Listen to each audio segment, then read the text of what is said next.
बात करेंगे भारी बारिश और बर्फबारी के चलते। आपको बता दें कि केदारनाथ यात्रा पर ब्रेक लग गया है। यात्रियों को सोनप्रयाग से नहीं आगे बढ़ने दिया जा रहा है। रुद्रप्रयाग के सर्किल ऑफिसर प्रमोद घड़ियाल का ये कहना है कि यहां पर बारिश और बर्फबारी के चलते केदारनाथ के चलने वाली हेलीकॉप्टर सेवा बाधित हुई है। फिलहाल हेलीकॉप्टर सेवा को रोक दिया गया है। पुलिस तीर्थ यात्रियों से अपने अपने होटलों में ही रहने और सुरक्षित स्थानों पर रहने की सलाह दे रही है। मौसम साफ होने के बाद ही यात्रा को फिर से सुचारू किया जाएगा। उधर बारिश और बर्फबारी से केदारनाथ धाम में ठंड बढ़ गई, जिसके कारण केदारनाथ यात्रा में पहुंचे श्रद्धालुओं को यहां पर बहुत ज्यादा परेशानी का सामना करना पड़ रहा है। मेडिकल सुविधा के अभाव में अभी तक 30 श्रद्धालुओं की मौत हुई है। यात्रा को शुरू हुई है अभी 20 दिन ही हुए हैं।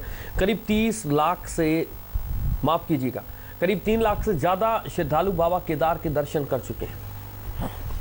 बाबा केदारनाथ कल से गौरीकुंड से केदारनाथ में रुक रुक करके बारिश हो रही है और आज सुबह से केदारनाथ में लगातार बारिश के साथ काफ़ी बर्फबारी केदारनाथ के अंदर हो रही है, जो कि आए हुए तीर्थयात्रियों को बर्फबारी से काफ़ी परेशानी हो रही है। रहने की भी थोड़ी अव्यवस्थाएं हैं, ठंड भी काफ़ी हो रही है और यात्रा पे जो लोग अभी यात्री आ रहे हैं, जो जहां हैं, मेरी आप सभी को सलाह है आप वहीं रहे। मौसम साफ होते ही आप केदारनाथ की यात्रा प्रारंभ करें, नहीं तो तब तक जो यात्री जहां हैं वहीं रहे। ओम नमः शिवाय, जय बाबा केदारनाथ। क्योंकि मृत्यु हो चुकी है कल तक की रिपोर्ट के अनुसार, जिसमें से एक की जो है पहाड़ी से गिरने से मृत्यु हुई है, बाकी हार्ट अटैक से मृत्यु हुई है।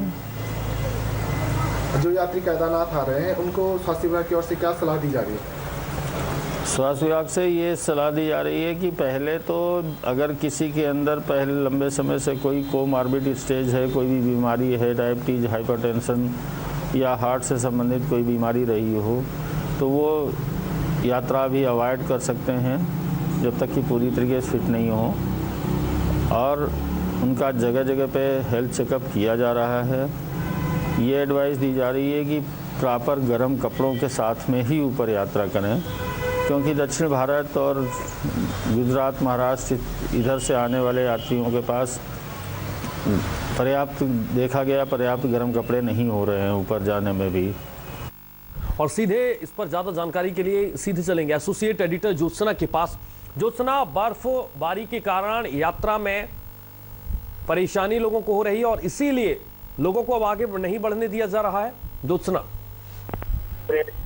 बिल्कुल सूर्य, देखिए पूरे उत्तराखंड में बारिश का मौसम है और यकीन मानिए मई में अक्टूबर नवंबर जैसी ठंड है। और अगर मैं देहरादून की बात करूं तो देहरादून में भी टेम्परेचर काफी ठंडा है और चार धाम यात्रा रूट पर यात्रियों के सामने बहुत सारी दुश्वारियां आ गई हैं। ये दुश्वारियां ऋषिकेश से शुरू हो जा रही हैं और खास तौर पर अगर केदारनाथ यात्रा की बात करें तो कल भी केदारनाथ यात्रा में हेली सर्विस बंद रही, पैदल मार्ग बंद रहा बारिश की वजह से।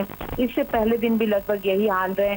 आज जब मैं आपसे बात कर रही हूँ तो आपसे कुछ देर पहले तक पैदल यात्रा को थोड़ी देर के लिए खोला गया था, लेकिन हेली सर्विस रिस्टोर नहीं हो पाई थी। और केदारपुरी में तो आप देखेंगे कि आज बर्फबारी हो रही है, कड़ाके की ठंड वहाँ महसूस की जा सकती है। आप सोचिए कि मई के महीने में बर्फबारी से जहाँ मौसम खुशनुमा हो जा रहा है, वहीं अगर यात्रियों की बात करें तो उनके सामने बहुत सारी परेशानियां आ रही हैं। और जो यात्रियों का आंकड़ा है वो सोनप्रयाग, गौरीकुंड, गुप्तकाशी में बहुत ज्यादा है, क्योंकि लोग पिछले 2 दिनों से अपने टर्न का इंतजार कर रहे हैं।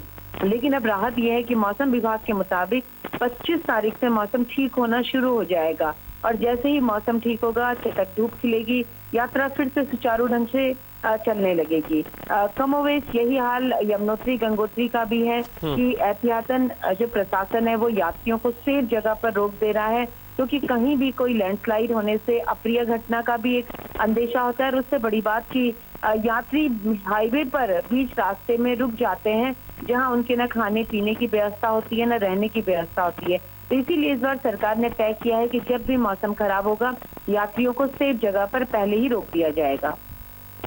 बिल्कुल ज्योत्सना, आपसे समझने की भी कोशिश करेंगे कि जो अलग अलग जगहों पर सैलानी और यात्री रोके गए हैं, उन्हें इस समय बहुत ज्यादा परेशानी होगी। जाहिर है हेलीकॉप्टर सेवा बाधित है, सोनप्रयाग में यात्रियों को रोका गया है, कितनी अलग अलग जगह है जहां पर ये यात्री रुके हैं?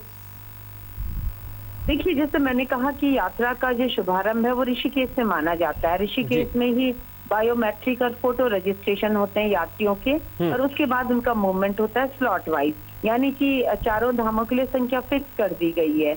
अगर मैं बद्री केदार की बात करूं तो केदारनाथ का रूट रुद्रप्रयाग से डाइवर्ट हो जाता है। रुद्रप्रयाग से लेकर के रुद्रप्रयाग, अगस्त्यमुनि, गौरीकुंड, गुप्तकाशी, फाटा, सभी जगह यात्री अलग अलग जत्थों में रोके गए हैं। यानी कि सोनप्रयाग से तो ये यात्रा शुरू हो जाती है। सोनप्रयाग से गौरीकुंड तक शटल सर्विस है, उसके बाद 17 किलोमीटर की पैदल यात्रा है।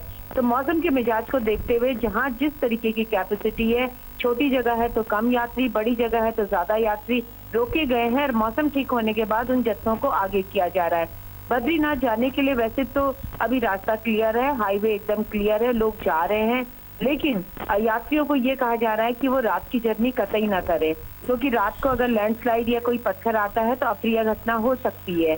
बद्रीनाथ की यात्रा स्मूथ है लेकिन कम है। मौसम खराब होने के कारण यात्री ज्यादा रिस्क नहीं लेना चाहते हैं, और प्रशासन भी किसी को रिस्क में नहीं डालना चाहता है। इसी तरीके से अगर हम गंगोत्री यमुनोत्री की बात करें तो उत्तरकाशी से दोनों यात्रा डाइवर्ट हो जाती हैं, और यात्रियों को बड़कोट से लेकर खरसाली से लेकर अलग अलग जगह रोका गया है, ताकि किसी भी तरीके से यात्री बीच में ना फंसे और कोई भी परेशानी में ना आए, और इसी ढंग से रेगुलेट करके यात्रा चलाई जा रही है। यानी कि आप कह सकते हैं कि 1 दर्जन से ज्यादा स्थानों पर यात्रियों को सेफ जोन में रखा गया है। जी ठीक है, शुक्रिया फिलहाल आपका ज्योत्सना तमाम जानकारी के लिए। और चारधाम यात्रा की अब बात करेंगे। चारधाम यात्रा में बड़ी संख्या में श्रद्धालु पहुंच रहे हैं। हालांकि बिना रजिस्ट्रेशन किए श्रद्धालुओं को यात्रा में जाने की अनुमति नहीं, और यही वजह है कि यात्रा के प्रवेश द्वार ऋषिकेश में तमाम आश्रम और धर्मशालाएं भरी हुई है, जिस कारण से हजारों श्रद्धालुओं खुले आसमान के नीचे रात बितानी उन्हें पड़ रही है। उधर मौसम की मार ने एक तरफ श्रद्धालुओं की तकलीफ को दोगुना कर दिया है। सरकार के तमाम इंतजाम फेल होते नजर आ रहे हैं। श्रद्धालुओं का यह आरोप है कि शासन प्रशासन ने चारधाम यात्रा में आने वाले श्रद्धालुओं की किसी तरह के इंतजाम नहीं किए हैं। यात्रा की पूरी व्यवस्था लड़खड़ाती हुई नजर आ रही है। और उत्तराखंड में चारधाम यात्रा में अभी तक 60 श्रद्धालुओं की मौत हो चुकी है। चौंकाने वाले आंकड़े हैं, जिससे स्वास्थ्य विभाग की अब चिंता बढ़ गई है। स्वास्थ्य महानिदेशक डॉक्टर शैलजा भट्ट ने ये बताया है कि यात्रा पर आ रहे श्रद्धालुओं की पुरानी मेडिकल हिस्ट्री के साथ उम्र का पड़ाव भी है। उन्होंने कहा कि ज्यादातर यात्रियों का पूरा मेडिकल चेकअप हो रहा है, लेकिन कुछ यात्री बिना चेकअप के ही यात्रा पर जा रहे हैं। उनसे हम अपील कर रहे हैं कि बिना चेकअप कराए वो यात्रा पर ना जाएं।